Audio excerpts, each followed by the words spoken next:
Let's start because we are a little too late. I want to introduce at first this region here, what we do here normally.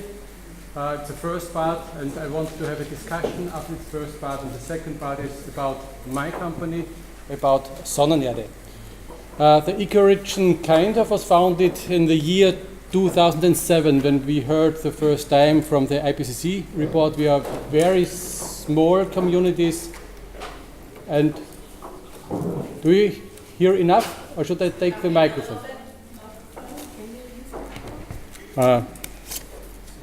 If it works, I will try.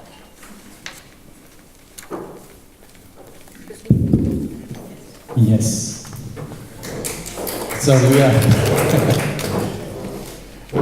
are six very small communities with one vision. We want to get CO2 neutral by the year 2020. It's really a big challenge. I'm not sure if we get it. We installed in the year 2007 7 different working groups with 100 volunteers. So the whole project is based on this work from these 100 volunteers. And since this time we implemented more than 300 different projects to reach this goal. In every area you can imagine, we try to promote bicycles, we make photovoltaics and so on, everything. And the most important project is the humus project. I'm responsible for this project. My brother founded this organization, and he asked me 11 years ago if I want to do it, and I said, yes, of course, it's no problem for me, because I'm a compost consultant and I should know what we do in the soil. But we have no idea how we can increase carbon in soil, how we can really bring the humus back. And we start with our first humus symposia with only 20 participants from German region. And we have one sentence which is very important in our region: only if you do something, you can change something. And we start with this small knowledge in this time, and we say, okay, we create a kind of method. And the idea was to increase the carbon content in a very short time, to show the other farmers the benefits of such a fertile soil. And so we use high amounts of compost, 100 cubic meter per hectare. We try to reduce tillage. It was not so easy because we work in the first time only with conventional farmers, no organic farmers. And we start with permanent greening systems, also winter greening. It was also a big challenge because it's very popular in this region to plug the soil in autumn and bring down all the organic. And we try to reduce agrochemicals as much as possible. It was also a big challenge. Every point was a really big challenge when we start with this project. One of the biggest challenges was to change the crop rotation, because in this time, 10 years ago, we had only 95%. Only crop is maize or corn. We have some farmers here who have never done anything else, only maize, for 30, 40 years. Some pictures about this start. We start with a very simple green manure mixture with rye, with winter vetch and sweet clover. We use 100 cubic meter compost and incorporate this green manure only in the topsoil, the first 10 centimeters. The idea behind was to bring a lot of organic, to bring the right microorganisms, and at the same time a fresh organic. And these microorganisms should change this fresh organic into stable humus. And it works. After the first year we grow maize, the second year wheat. And what happens after 5 years? We increase the humus content from 3% to 7% on this field. we have no more soil runoff, and this is the biggest problem in this area. We have nearly everyday soil runoff here. The last 6 weeks, we have everyday rain and everyday soil runoff. The tillage is very, very simple at the moment because the soil are very crumbly and it's very easy to seed the plants. And this is very fascinating that these conventional farmers said to us, so it's not necessary to use pesticides because on this soil, only on this, with 7% humus, the plants are very healthy. This comes from conventional farmers, not from organic farmers. And at the same time, it's not necessary to use chemical fertilizer anymore because in our region we have a lot of pigs and a lot of chickens. We have enough organic manure, but every farmer uses additionally chemical fertilizer. And on these fields it's not necessary anymore. And all soil parameters in optimal condition, we measured very exactly. We measure 100 different parameters in the soil, and this soil are really in optimal conditions. The next step was to find a solution for every farm. And we say it's only possible if the farmer can do it without additional costs. So we calculated how intensive are the costs, and we calculated back to a ton of CO2. And we found this number: if the farmer fixes 1 ton of CO2 in the soil with this method, it costs 30 euro per ton. And we say, okay, if the farmer gets back this 30 euro per ton, everyone will do it, because the big benefit is a very fertile soil, and you can get it with no costs. And this was the start of our carbon credit system. And the first time we thought, okay, there are a lot of different systems in Europe, and we can dig in one of these systems, but it wasn't okay for us. It wasn't possible. So we create our own one. And it works very simple, and it works very well. We make a contract with the farmers, and the farmers sign that he will pay the costs of the soil sample. This is the only costs he really have if we sign this contract. And it costs 300 euro for one sample. And one field is maximum 5 hectares big. And we take these samples very exactly.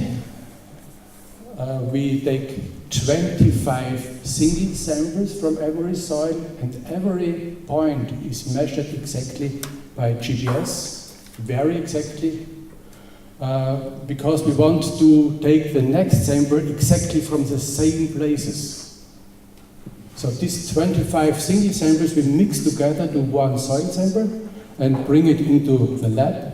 And we measure the carbon content in this sample with a very common method. We screen it smaller than 2 millimeters. We pick out all the organic, all the roots and all the residues from the plants, because we want to have only the stable part of humus. And this fine screen sample is burned by 550 degrees.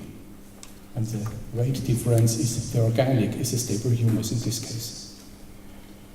The farmer starts with carbon increasing with his own ideas. This is very important because he's responsible for everything what he do. We only help, we give ideas how we think it could work. We also create our Humus Academy, where we try to bring the newest knowledge to the farmers in one-day lectures to different topics. And after 2, maximum after 5 years, we measure the humus content again with the same method on the same points in the field. And we calculate the additionally fixed carbon. We calculate it back to CO2, and we pay the farmer 30 euro per ton of fixed CO2. In this way, we create a certificate. We call it humus certificate based on tons of CO2. And we sell it to companies for 45 euro per ton.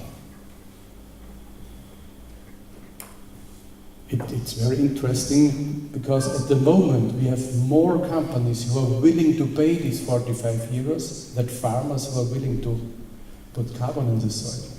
So we always looking for new farmers.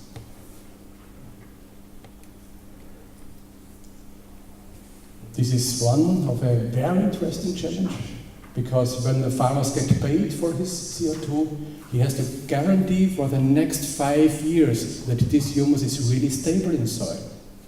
So we take a third soil sample in the same exactly way and look if this carbon is really stable. And if the farmer decreased humus in this time, he has to pay back for this decreased part. The biggest challenge, to get money back from a farmer. It's nearly impossible. So this is the reason why we pay in the first and only 60% from this 30 euro. We hope the 40% back for this option when humus is decreased. But it never happened yet. Because if the farmer checked the new method, how he can decrease carbon, and if he checked the benefit of this very fertile soil, he will not go back to the old agriculture system. And the whole system is completely traceable. It's online. We create our own software for it. It's very important. Every company who pay 45 euro for this CO2 can go in this system only online and can walk virtually on his fields where his carbon is really fixed in the soil. You can see the difference really with your naked eye. On the left side you see a typical soil in our region. We have soil clay, very clayey, heavy soils. Very compacted soils. You see the organic in 20 centimeters deep. You plug it in. It's impossible to create humus from this organic because you have too less oxygen there and you have not the right microorganisms there. So next year this peat, it's like peat, comes out with the plug and it goes into the atmosphere. And on the right side, you see the same soil 4 years later, and you can imagine that on the right side the water goes very fast into this soil. The water storage is very good, and this is one of the reasons why we have no more soil runoff. This system is implemented in whole Austria. At the moment we have around 200 farmers and 2,000 hectares in this program, and we are still looking for more farmers. The countries around us are very interested in this project, so we will implement it in the next year in Slovenia, in Belgium. We have a lot of interest from Germany and from Netherlands.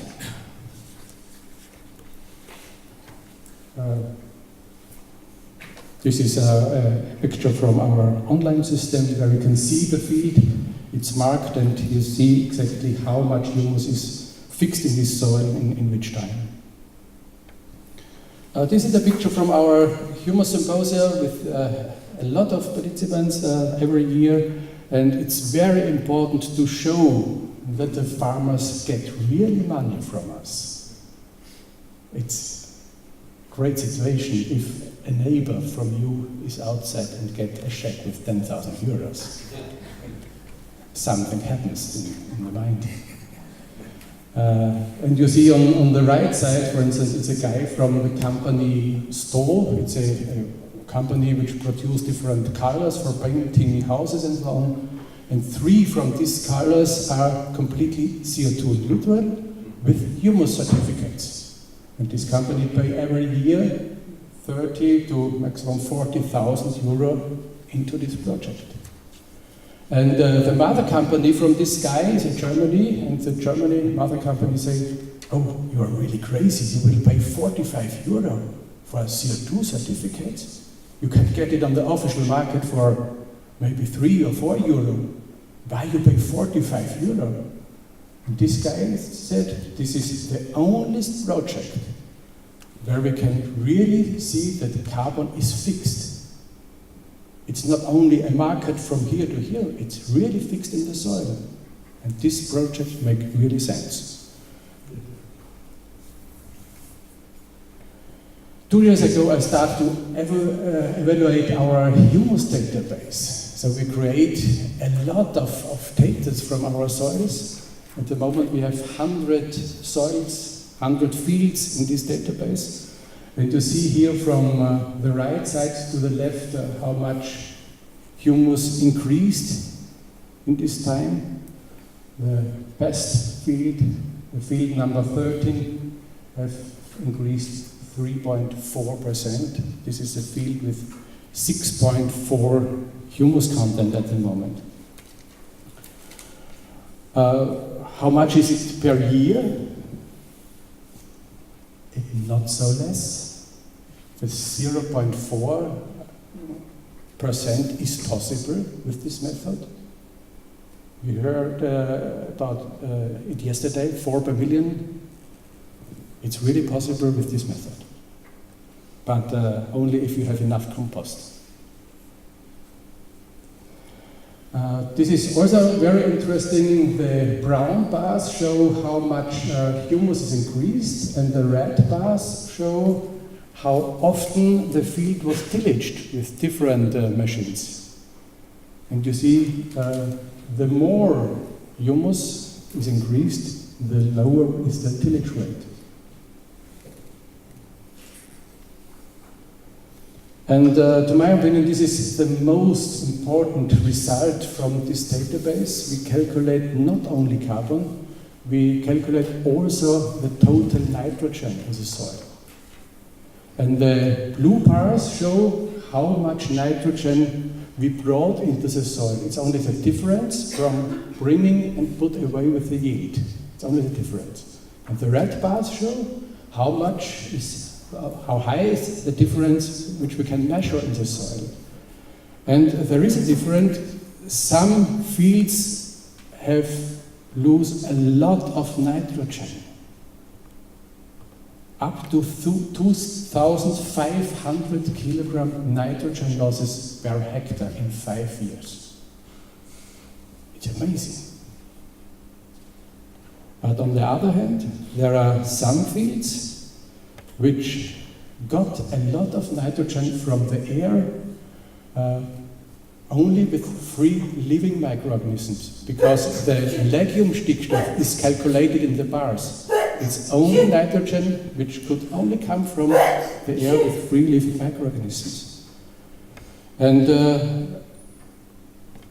I try to find a correlation, and so this one, you see here the CN ratio from 4 to 12, and on the other side the N losses or N winnings in these fields. And there is really a good correlation. You see, if the CN ratio is very low, you see the most nitrogen losses. And only if the CN ratio is between 9, 10, 11, you see this soil start to fix additional nitrogen from the air.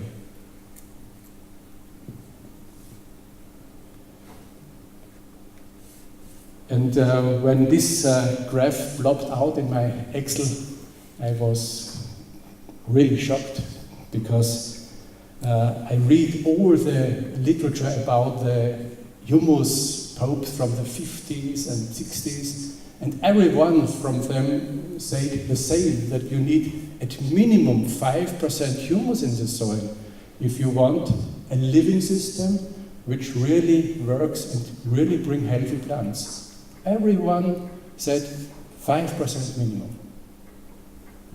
And now I found that the result, only if you have 5% or more, you have a stable soil, a stable CN ratio between 9 and 10.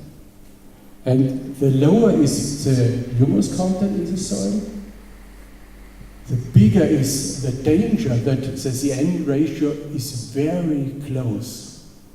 And if you have a close CN ratio, you have the most N, nitrogen losses. And this graph was the reason why our authority in Styria is very happy with us at the moment. 5 years before, they are fighting against us because these guys said the more humus is in the soil, the more dangerous is the nitrate leaching. And now we have seen completely the opposite of it. We need minimum 5% to fix nitrate in the soil. And this is very important. If we want to increase carbon in soil, we need a lot of nitrogen. It depends on the CN ratio of the soil at the moment. If it is between 7 and 10, you need around 1,000 kilograms of nitrogen to increase the humus at 1%. If the CN ratio is 10 or bigger, you need 1,500 kilograms of nitrogen. And if the CN ratio is smaller than 7, you need for the first % of humus increasing no nitrogen. Only in this case if you have a very close CN ratio.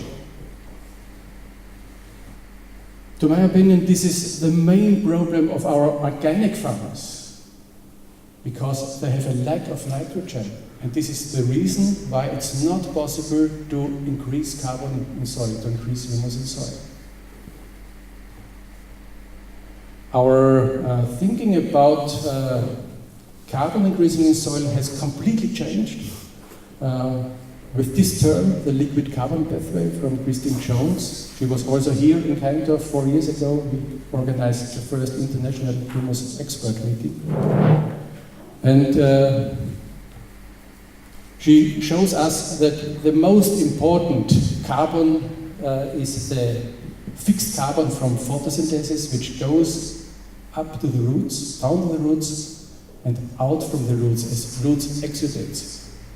During the growth, it's up to 90% of the photosynthesis products which go as root exudates out into the soil, up to 90%. When the plants start flowering and producing seeds, this root exudates stops immediately because all the energy goes into the seed. But during the mat growth, it goes into the soil. And it's only the question if you have in this moment enough nitrogen and the right microorganisms there to bring a part of it directly in stable humus. And the most important microorganisms are the mycorrhiza, fungi. 90% of our plants should have it, but in most of the times we can't find it in our soils because we have used too much phosphorus fertilizers in the last years, we have used too much chemicals, and we have used too much fungicides in the last years. So the new method, how we can increase carbon in soils, is not only permanent greening, it's permanent growing. So when the green manure starts flowering, we cut it down and it should grow again. Only if plants grow, you bring roots exudates into the soil and you can increase carbon. And the new method is not reduced tillage, it's no tillage.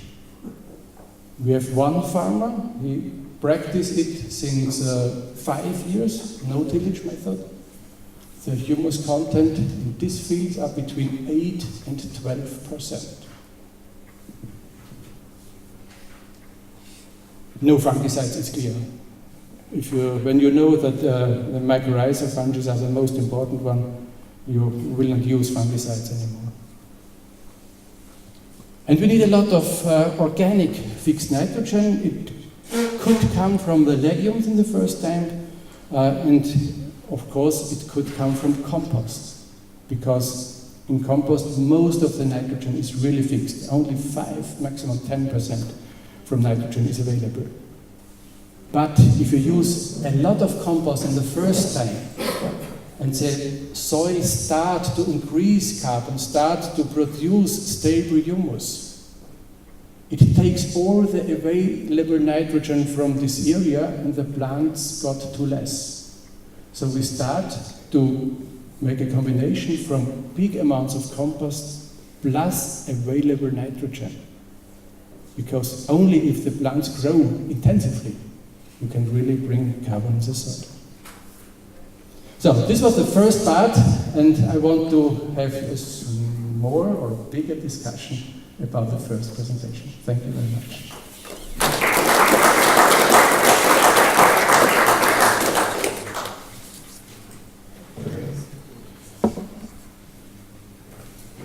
Everyone is shocked, no question. Can you talk more about what the compost is? What the compost is? Oh. So you will see it tomorrow in my company. We make compost from different wastes. We also teach the farmers to make compost themselves. It was my work 20 years ago to teach farmers. We make small windrows. We create the right yen ratio. It's 30:1 with manure, with straw or green wastes or every organic you can get. And we make triangle windrows, because only in this way you get a heating effect in the oxygen, enough oxygen into the center of the windrows. We turn it in normal agriculture only one time in 2 weeks, and the compost is ready in 6 to 8 weeks, ready for use in soils. This is for composting directly on the farm. We did it in a little different way in our company because we want to produce stable soils. So we turn it much more, we turn it at the beginning every day, to make it in a shorter time ready. Are you adding charcoal for the compost? Not for the compost which are used in the farms, because it's much too expensive. Much too expensive. Nobody will pay for this compost.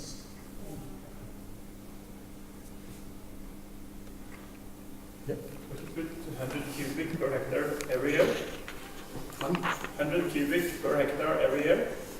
Only in the first years, only the first 3 to 4 years, we say it's perfect to use this big amount, and after then you stop everything of fertilizing. If you get this 5 or 6% humus, it works itself. It's not necessary to bring big amounts of organic to this soil. Gerald, what sort of price of biochar would make sense for you then to want to add it to the compost? At the moment, here in Austria, biochar costs around 600 euro per ton, minimum. For the farmer, it would make only sense if you have 100 to 200 euro per ton. You said that too much phosphorus in the fields somehow stopped creating A little bit louder, this.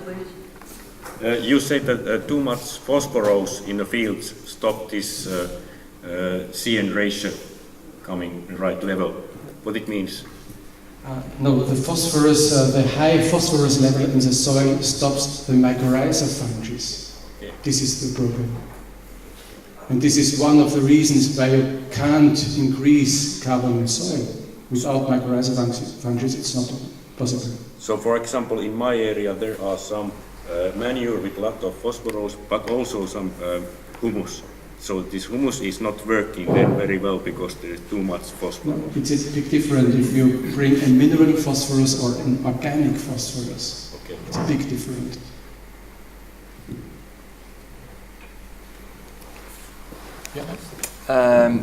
Do you see, like, the people who are paying, the companies paying for the carbon credits, are they often very near to the farm? Like, do they like to be close by?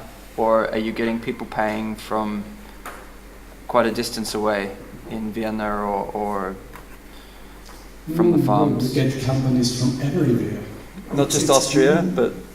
Well, at the moment, all of them are from Austria, Yeah. because we want to keep it regional. Yeah. But it's completely different companies. It's a big store, it's also a painting company, it's a computer company, it's an insurance company, Yeah. completely different companies. Some of them has nothing to do with agriculture, with farming. Does some of them like to visit the farms? Or has anyone asked that, can I go out and visit the carbon? Yes, yes. And why not?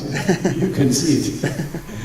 So we have nearly every week a group of people here in this region to visit these humus fields and to show everyone who is willing to see it. Did your company have to bankroll the start of this scheme? How did you actually initiate it before you managed to get other companies to contribute buying credits? You mean how we started the project? Yes, I mean, when you developed this market, paying farmers, you needed to have some funds to do that. So did your company provide that up front? No. We have here in Kaindorf two very visionary companies. One is a Schlechterei. What? Abattoir. A really big company, and he spent 100,000 euro to this region to help starting it. And the second company, we developed this system of carbon credit together with this company. He want to get CO2 neutral, but he has no idea how it's possible. And he helped us to develop this system, and he said at the first time, okay, 45 euro, it's not really a big challenge. For my small company with 16 employers, it's around 40,000 euro per year, so it's possible to pay for it. And I can advertise my company as completely CO2 neutral, and it's a big benefit for me. So you need at the beginning some visionaries. Can we borrow this video? No, you have to find it in your region. So with you're making the compost from on farm manure, is that correct? The compost from when we started the project, the compost comes from my company, because these farmers, these first three farmers, have no compost on their own farm. But my company, we don't like to sell compost to the farms because they pay too less. It's much more economic for me to produce ready soils. So we teach the farmers how they can make it themselves. But in this area we have, I think, 15 small composting companies. These are farmers who take organic waste from the city, from Graz, and make compost from this material. So it's possible for every new farmer to buy compost from these small companies. And so what's the cost implication to buy 100 cubic meters per hectare? The normal price is around 7, maximum 10 euro per cubic meter. And in relation to you say 100 cubic meters per hectare, but obviously compost will vary depending on what its origin is. So how do you tie in the nutrients in relation to their crop requirements? Because surely the legislation in Europe is that any fertiliser application, whether it be organic or inorganic, is tied to what the crop requires. Yeah, this was a really interesting question. So we studied the regulation very exactly, and it was also a big challenge to find the possibility to bring these huge amounts of compost in the field. If you put nitrogen on one field, you have to calculate only the available nitrogen, not the total amount. And in the same legislation, compost in Austria is defined with 10% of available nitrogen. So you can bring 10 times more nitrogen, total nitrogen, on one field, because only 10% is available. So it's also possible, it should be possible in whole Europe. It's correct with the EU nitrate regulation. So that must mean you must only apply it one time of the year for 10%, because the availability on organic nitrogen varies on which time of year you put it on, up to 30%. In Austria, we have in the legislation the first year 10% availability, in the second year 5%, and after then only 2% every year.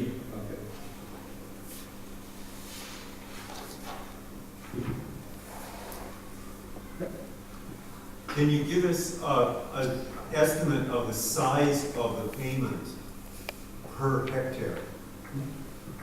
If you increase humus at 1%, it's around 50 tons of CO2 per hectare. So the farmer gets back 1,500 euro for 1% on 1 hectare humus increasing.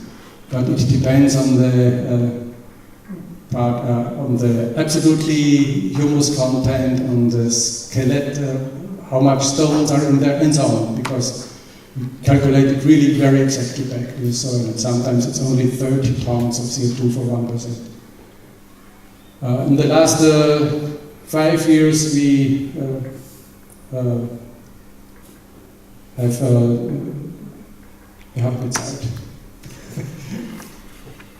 we paid. Thank you. We paid 250,000 euros to the farmers the last 5 years in this program. There's been a lot of debate recently in the literature, I think a lot of people will be aware of the soil's capacity to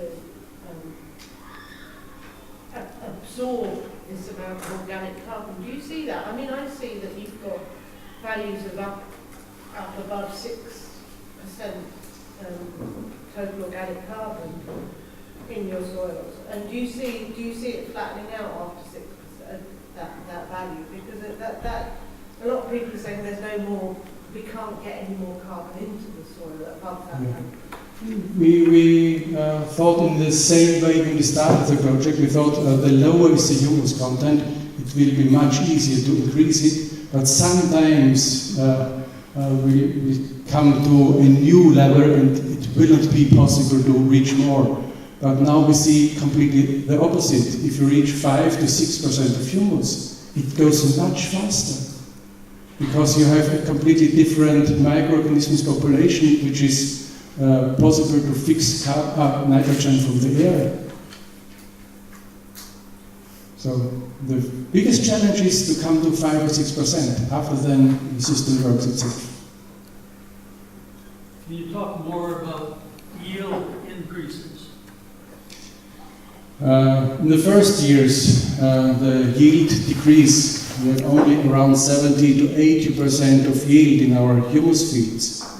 And this was the lack of nitrogen. We have to know that if we put the huge amounts of compost in the system and the humus process start, that all the nitrogen is needed for this process.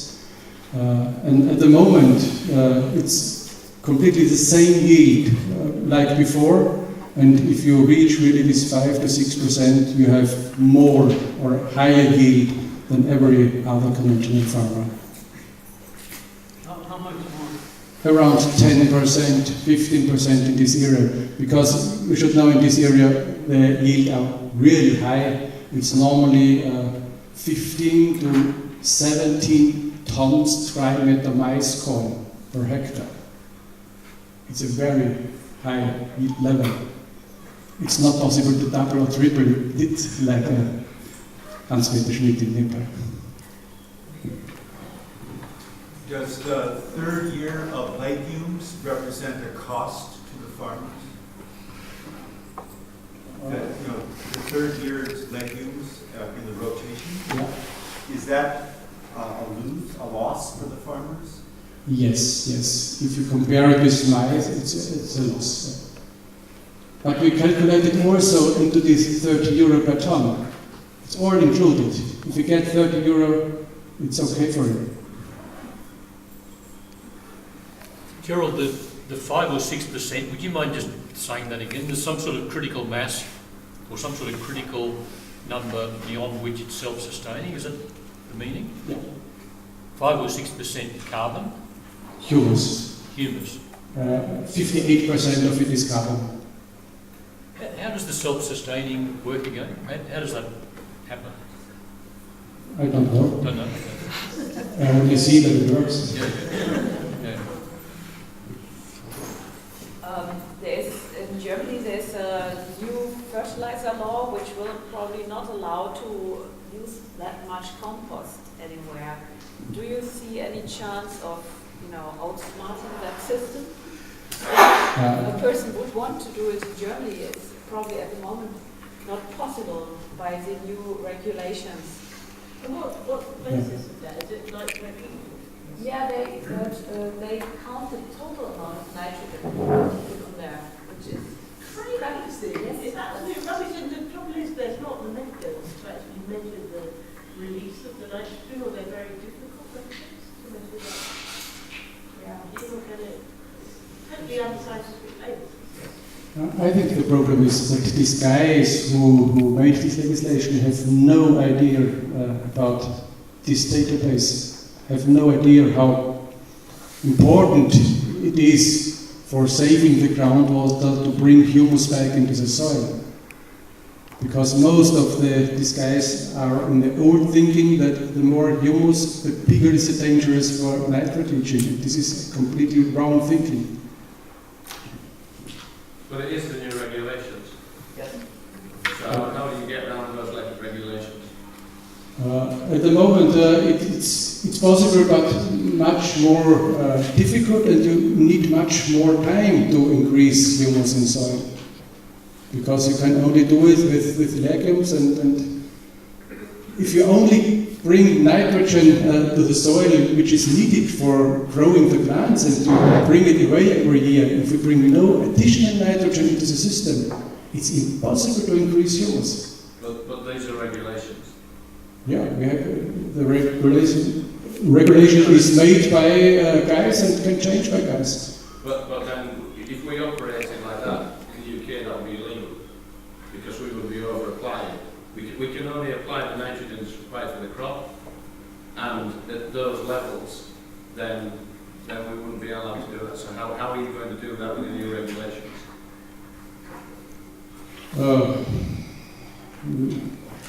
It's very, very hard to explain. We go, wir haben eine Edited Translation. Wir haben eine Selbstanzeige gemacht und das über die Gerichte abgeklärt zu Beginn. Okay.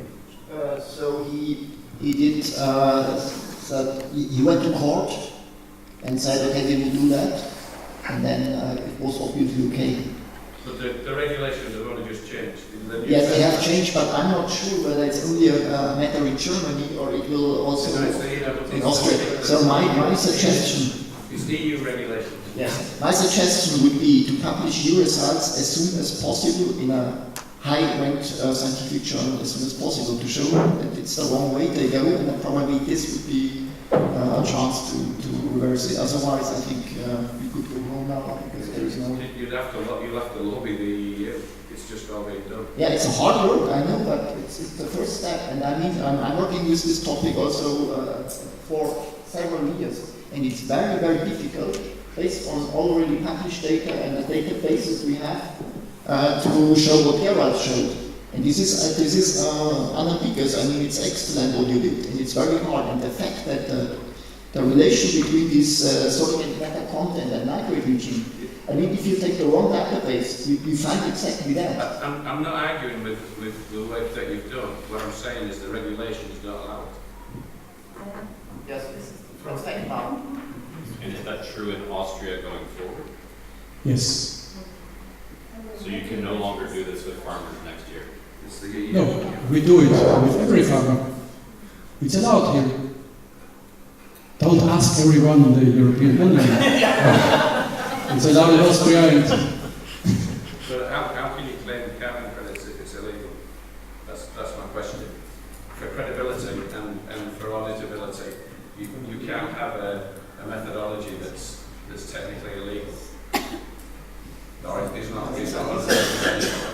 I think the good thing or the advantage of the system of Gerald, it's a voluntary. It's based on trust. It's not legal thing and it's more official. He cannot. I don't disagree with that. My point is that the legislation says the application rates will be too high. Yes. Therefore, for it to be an auditable system for any company, then there's a breach of regulations at the very start. Yes, but I don't know how Gerald, probably it's a regional special case or so.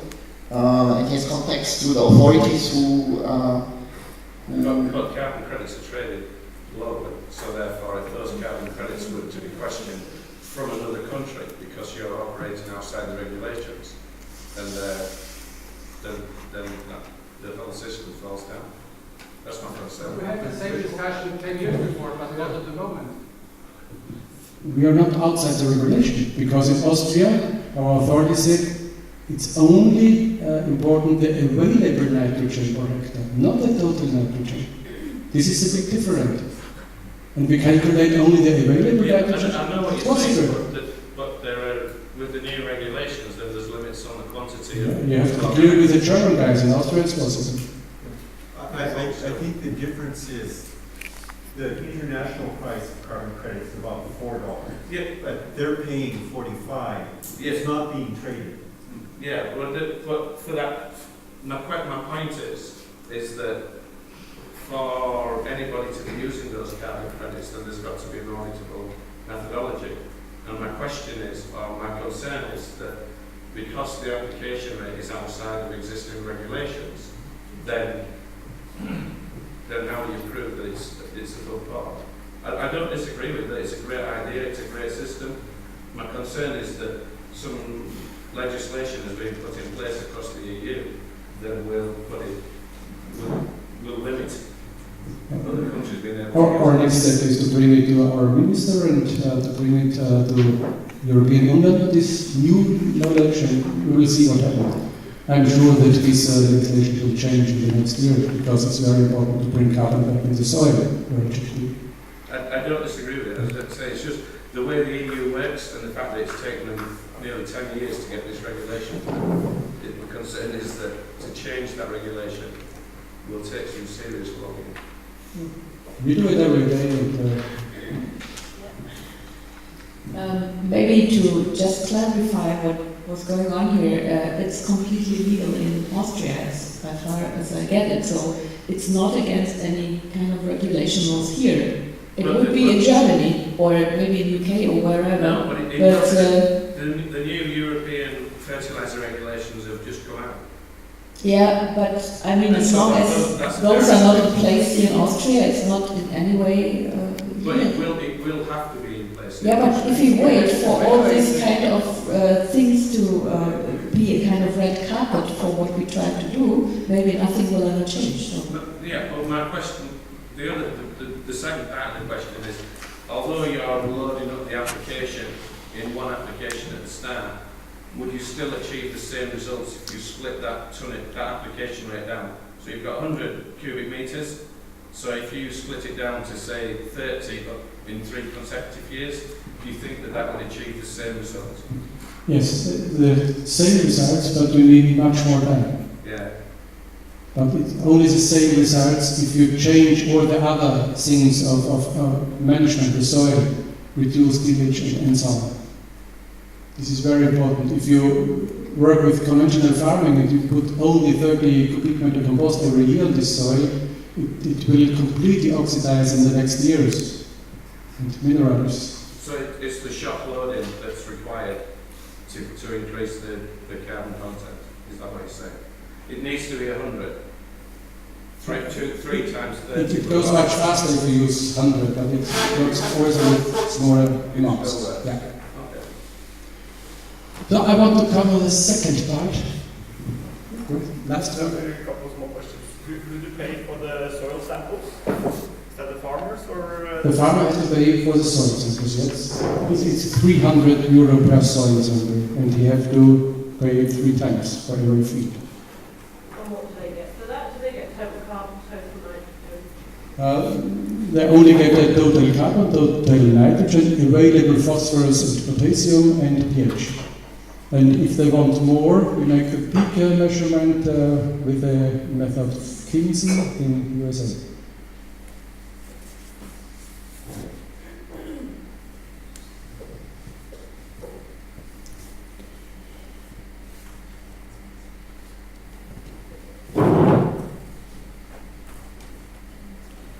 So let's come to the second part, my company. We produce every year 10,000 tons of different composts and produce 30,000 tons of different soils. So at the moment we have 25 different soils based on this compost. And since 2008 it was really a big time for me because we have the second humus symposium here in Kaindorf, and I heard the first time from Bruno Glaser about Therapeuta. And my life is completely changed since this time. And since 2012 we operate the first biochar plant in Austria, and this time it was one of the first in Europe. Our feedstock is a paper fiber sludge. It's a waste from a cartoon factory. Most of it are very short cellulosic fibers.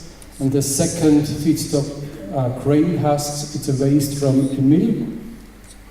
And we bring it together, we dry it in this box, we sieve it, bring it in this hooper, and after that it goes through the paralyzing process. I will show it tomorrow very exactly how it works.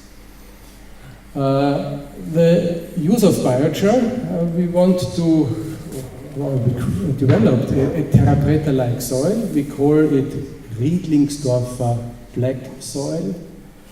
Because our company is located in Riedlingsdorf. A soil activator and, of course, animal feed. These are our first products. Biochar itself is not a product. It takes me 3 years to learn it, because in the first 3 years I try every time to sell biochar. It's nearly impossible. What is a soil activator? We want to initiate a kind of Therapeuta effect. This means that we want to increase carbon in soil, and it should work as much as possible itself. We want to stabilize this higher humus level, and at the same time we want to bring a fertilizer in the soil. We want to stabilize and increase the yields. How you get a soil activator from biochar? The first and most important point is to enrich it with nitrogen. To my opinion, we also need the same, or nearly the same CN ratio, around 10 to 1, if you want to really be successful. Not every kind of nitrogen works. We tried with slurry, with a liquid manure, and it hasn't worked because it was too less nitrogen and too much fibers, which coated the particle of biochar. And not enough nitrogen go into the pores of biochar. The second point is to enrich it with trace elements which are needed for the nitrogen fixing process from the air. You need molybdenum, selenium, and cobalt. We found a special stone powder where all these trace elements are inside. And the third point is to enrich it with the right microorganisms. We use the end phase from our composting process. When the temperature goes down smaller than 40 degrees, we have the humus building microorganisms, and in this phase we mix this compost with this nitrogen enriched biochar to bring these microorganisms into the biochar. The mixing is very simple, 50% of nitrogen enriched biochar plus 40% of compost, 40-degree compost, and 10% of stone powder. We did a lot of plot trials with this new product, and we saw if you add around 3 to 4%, the growth is very good, perfect. The pots from 10 to 13 was our first test with our black soil, with our terra preta. And we learned from these experiments a lot, and we changed the recipe. We did a lot of field trials with biochar and with soil activator, and it was a disaster at the beginning, because in this case I promised the farmer with our biochar plots we will get much more yield. You can see his field behind. And this was a disaster because I lost 40 bottles of beer. But we learned a lot of it, and here from another field experiment you can see the plots where the soil activator is incorporated. It works very well. The earthworms fall in love with this product. They eat it pure and shit it on the surface. But this is the problem. The costs of this soil activator are 600 euro per ton. You need 30 tons per hectare, so you would need 18,000 euro per hectare. It's really no chance to bring it into the fields. But it's a really big solution for home gardeners. It's nearly nothing per square meter. It's no problem for a home gardener to pay this money. And this is really, for me, one of my highlights when I was on the first biochar, the first IBI study tour in Stockholm. We see here how we can plant trees in future with these big stones in the bottom, and you need to fill in between the holes a very stable substrate, and it's only possible with biochar. And our soil activator, our nitrogen and microorganism enriched biochar is perfect for this purpose. It's a stable substrate for the next 100 years. And we found one guy in Austria who developed a perfect mixture for this. It's 4 parts of silica sand, a washed sand without fine particles, plus 1 part of our soil activator. And we will show this system after lunch. We make a lot of composting experiments to create this terra preta with different feedstocks, sewage sludge, milk sludge, biological organic waste from households. We test different jars in different amounts, different microorganisms, stone powder. We change the pH during the composting process. So we try to find really a solution how we can create this terra preta in our composting plant. And only to give you an idea how complicated it is if you want to make composting experiments. The biggest challenge is the premixture. We bring it on the windrow, we turn it 2 times, 3 times or 4 times, and after then we bring the mixture back on a big hill, and after then we start with this mixture forming the windrows. After then we adding the different amendments, for instance biochar, every part of these products is weighed very exactly. One picture from adding microorganisms. It hasn't worked, by the way. It makes no sense to add microorganisms. And every 2 weeks we bring it on the weight. We take samples and we bring it back to the windrows. So it's a really, really hard job. But these are the results of these combusting experiments. We add up to 500 kilogram biochar per ton of feedstock for the combusting process. And we see the more biochar in the combusting process, the more from the degradable carbon is fixed into humus. It's only calculated here that degradable carbon. So up to 80% you can convert in humus if you add huge amounts of biochar into the combusting process. But it works also with smaller amounts. And the same happens with nitrogen.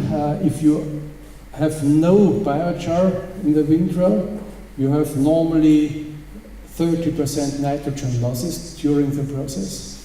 So only 70% is converted in humus. If you add only 5% of biochar, it's 80% nitrogen fixing, and if you add 10%, it's up to 90% of nitrogen fixing during the combusting process. So only 10% losses.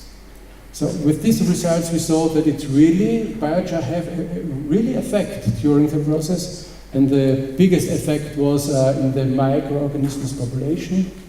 I smuggled a Terrapreta original from Manaus here to Austria. We have a genetic fingerprint, and we try to create the same microorganism population in our soil.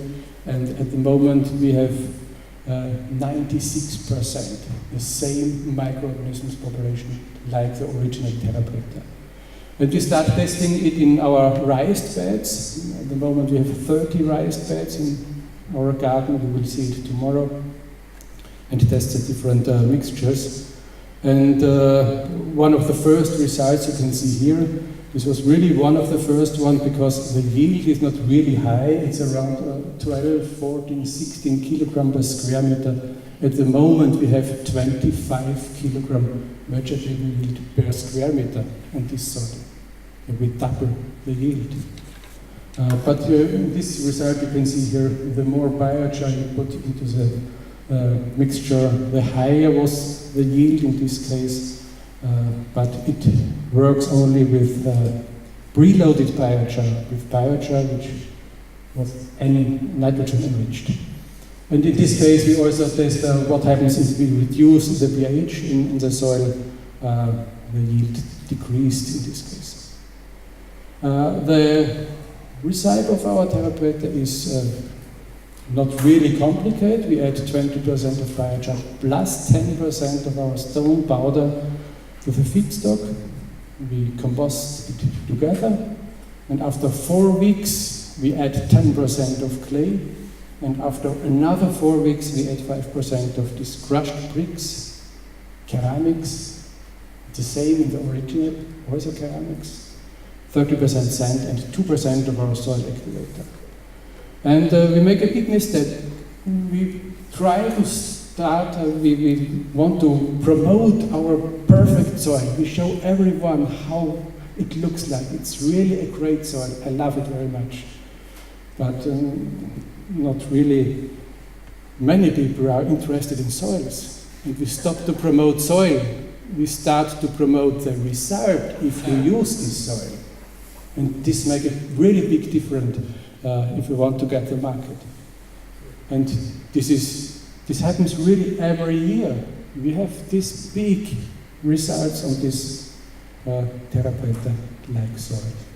Also potatoes around 22 kilogram per square meter, which is a very simple method. Put the potatoes on the soil, put 20 centimeter hay on it, and that's all. You have nothing to do the whole year. In the autumn you put the hay away and it looks like this.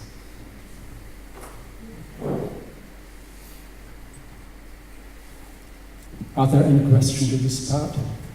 What's my time busy? Are we finished? I have no idea what we do. You are almost on time. It's 5 minutes to 10, and we had you going until 10 o'clock. 4 minutes. So I have 5 minutes. Yes. Okay. My question is about the liming effect of your biochar that you're making with the packaging material. Paper is supposed to have a high liming effect. So what is the pH of your local soils and what's the impact been? The pH of my biochar is between 9 and 10. And in our region, we normally have very acid soils. So it's perfect. Yeah. Have you any trials with asparagus? With what? With asparagus, Spargel. No, not yet. What would you recommend? So, the other question you can ask tomorrow. I want to give a short presentation from our last experiment. We try to make a root zone application. We make 3 different variants, the slurry, flat spreading, and the same slurry we inject 20 centimeter deep in the soil, and we try to plant the maize directly over this injected slurry. And the same slurry was one time pure and one time with biochar, only 1 ton of biochar per hectare. You will see it tomorrow. This is a picture of normal conventional flat spreading. You can imagine that you have a lot of smell and a lot of nitrogen losses in this way. And this was the way how we do it with our new machine. Oh, it don't work. No, it should be a movie, but we will see the machine tomorrow. So we injected the slurry in 20 centimeter deep. We do it in the eastern of Austria. You can see here every 70 centimeter one channel with this root applicated slurry, and directly over this slurry we plant the maize. We sample it every 14 days directly in the root zone and between, and we measure the available nitrogen, and here you can see the results in May. With flat spreading, we have a lot of nitrate.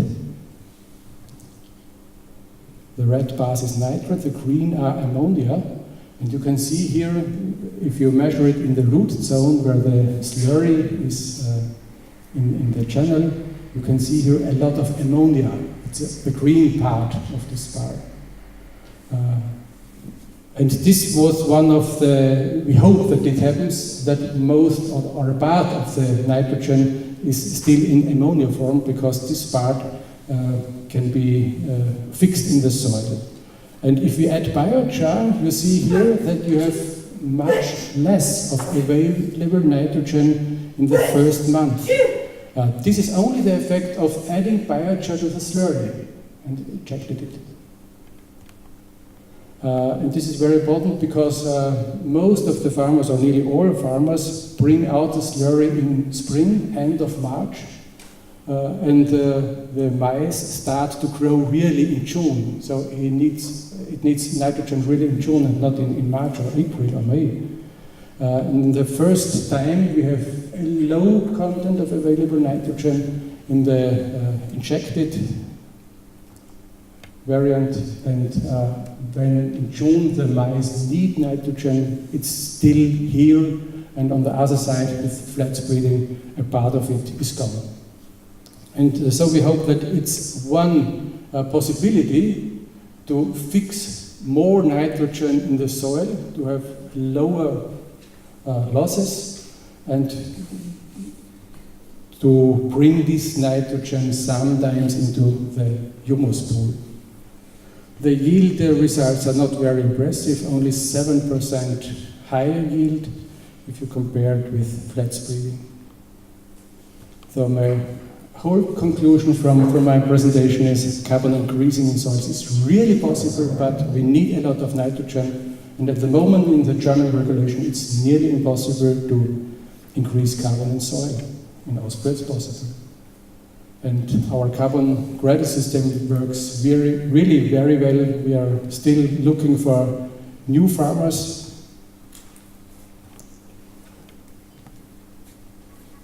Biochar is, to my opinion, not a solution for bringing it directly on the fields, because it's too expensive. The biggest chance for biochar is the feed char, because it's paid in the animal houses. And after then it's in the manure, and after then it comes to the field. This makes really sense. And very important, before you use biochar in the field, you have to enrich it with nitrogen. And our market is, the most important market is for us the home garden market. Thank you for your attention.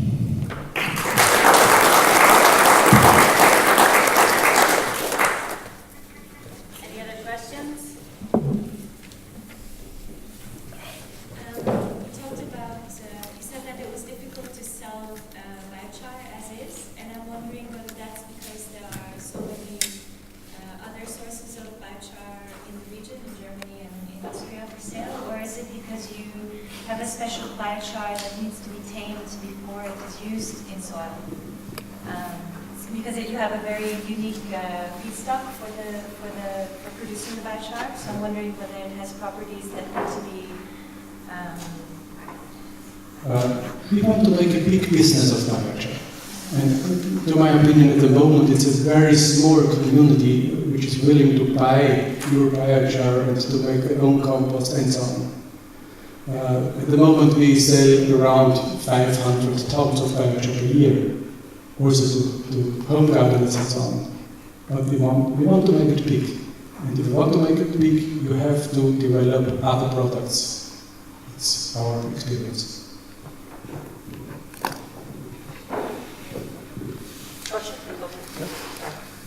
Yes, my question is on your last slurry experiment. Did you adjust the pH when you mixed the slurry with biochar, or you just mixed pure biochar with slurry? We just mixed pure biochar. It's the next step to create a kind of fermentation process to bring the pH down.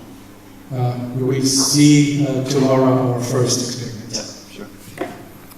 How do you enrich the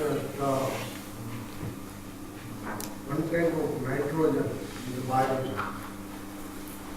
How do you put the nitrogen in biochar? We do it when we quench the biochar. The first time we spray in sulfuric acid on the biochar to get it a little acid. And the second step, we spray ammonia sulfate on the hot acid biochar. The first step to make it acid is necessary, because if you spray ammonia sulfate on the alkalic biochar, most of it blow away from ammoniac. So two steps. How do you measure that? It's up to 20% rich. How do you get this biochar is rich by 20%? Do you have any method for that? How do you measure that this biochar is 20% enriched with nitrogen? Normally we got only around 4 to 5% of nitrogen into the biochar. Our normal biochar produced from grain husks and paper fiber starch has only 50, maximum 55% carbon. So 5% of nitrogen are perfect in this case.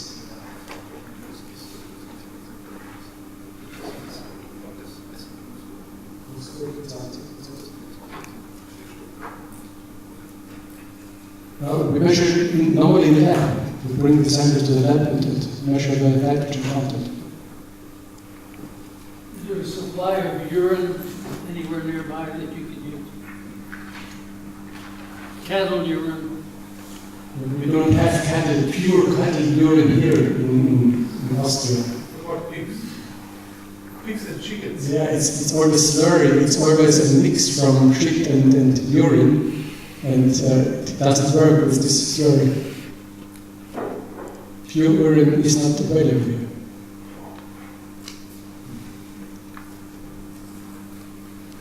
We process pig slurry, solid liquid, and the liquid we process in reverse process. And then we have concentrate with ammonia and potassium. Would that be material for you to apply? Because it has almost no organics, no fibers in it. Too much fibers. Too much fibers still in this material. We tested it. It doesn't work because these small fibers coated the biotraffic and the nitrogen do not go into the pores. Thank you very much, Cheryl. That was really nice.